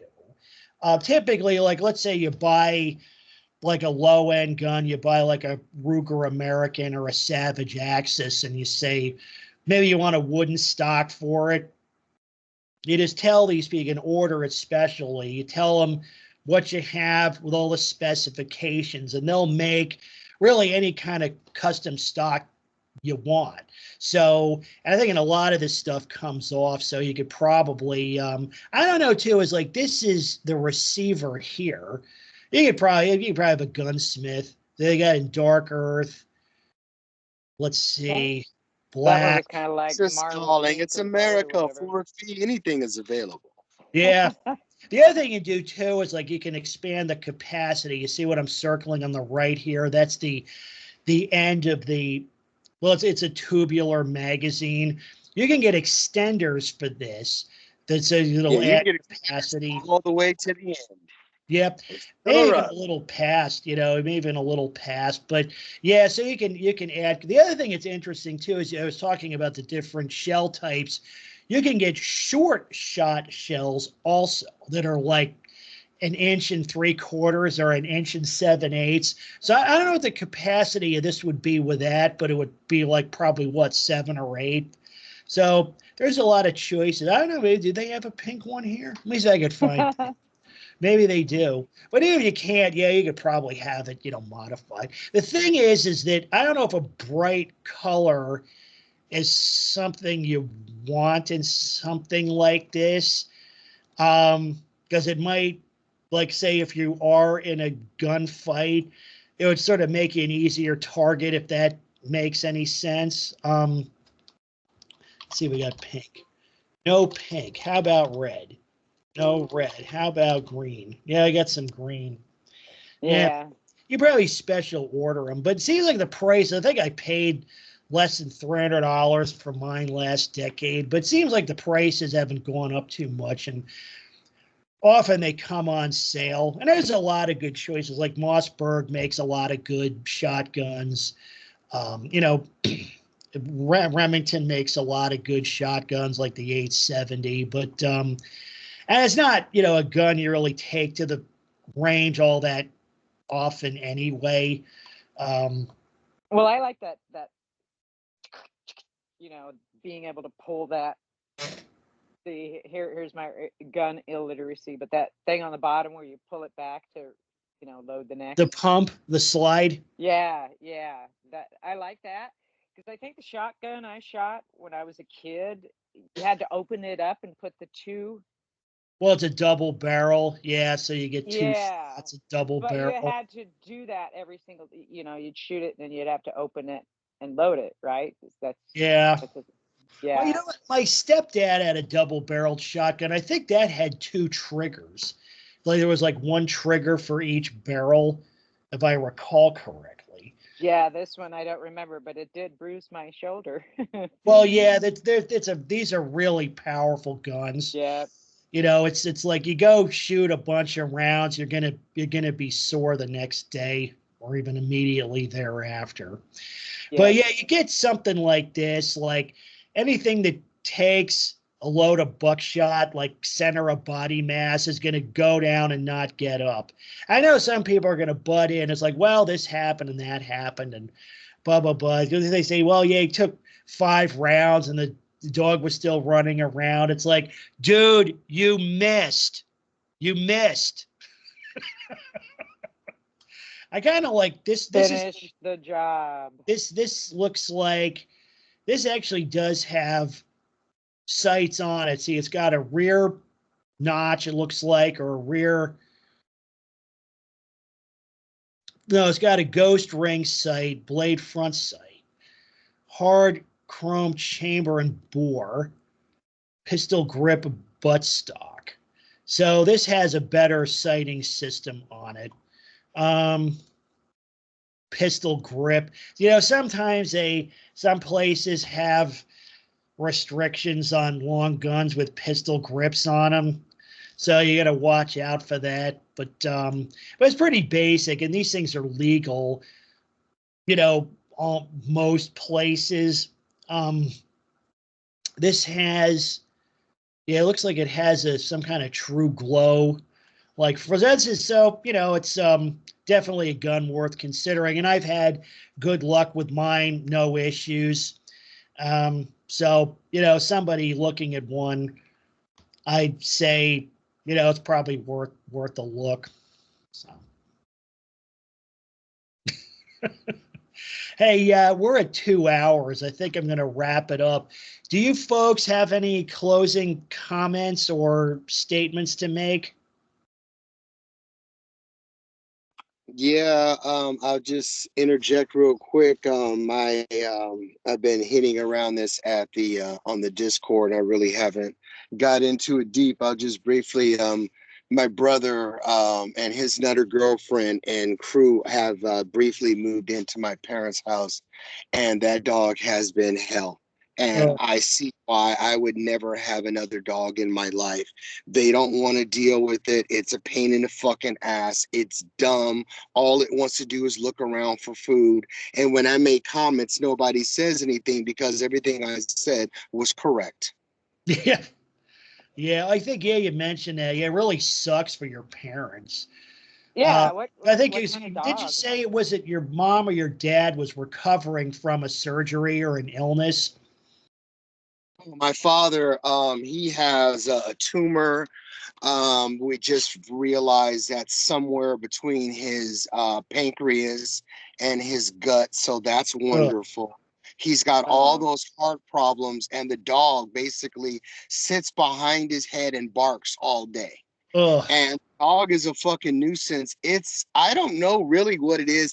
It looks like some straggly, dirty labradoodle mix. Like it tried to run and bark at somebody on the side of the house in the garage where we kick it at while they were pulling the trash can in.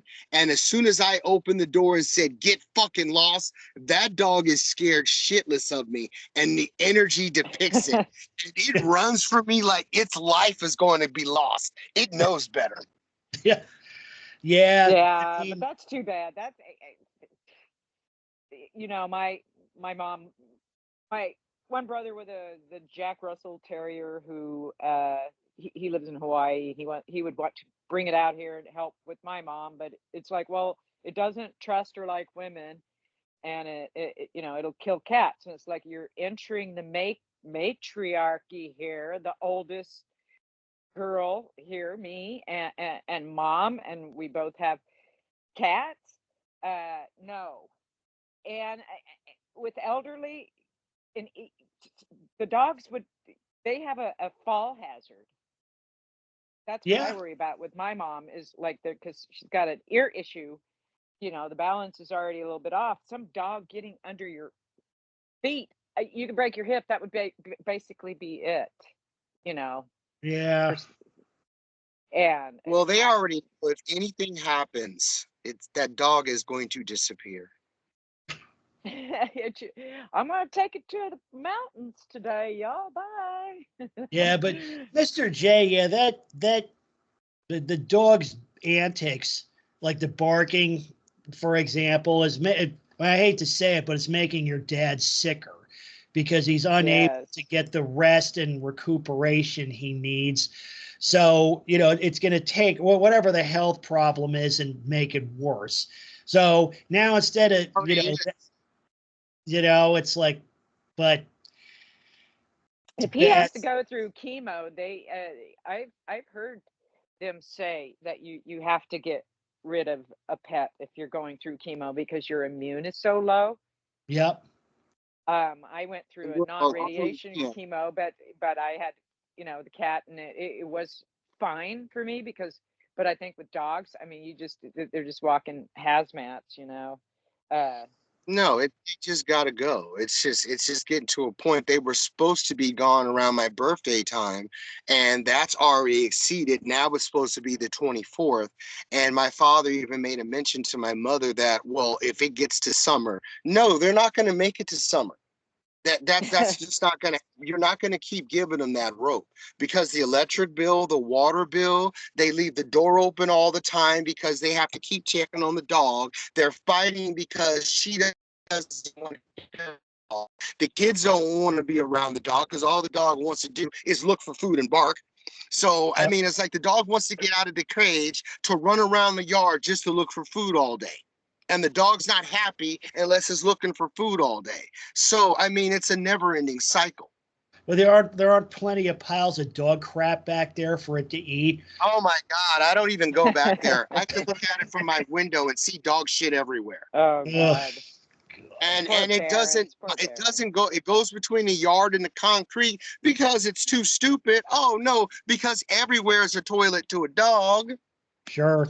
Uh, Yeah, but that's the thing is, yeah, that's I mean, it'd be bad enough even if they were in perfect health, but if there's a health problem, it's going to exacerbate it definitely. Well, it's pretty hard with family too, even if they had 0 dog, but they were kind of assholes themselves and, you know, used all the hot water for the shower and, you know, let things, that's difficult to deal with. And then it's like, oh, it's family. But sometimes I think, boy, a family treats you worse because, you know, if it was a stranger doing that to you, you would, you know, get them out of your life ASAP.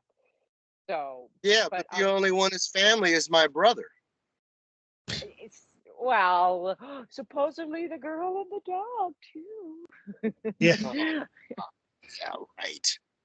That's why it's outside freezing its ass off and we're not. That's just sad. Anyway, I think I'm going to wrap it up because we're at a little over 2 hours.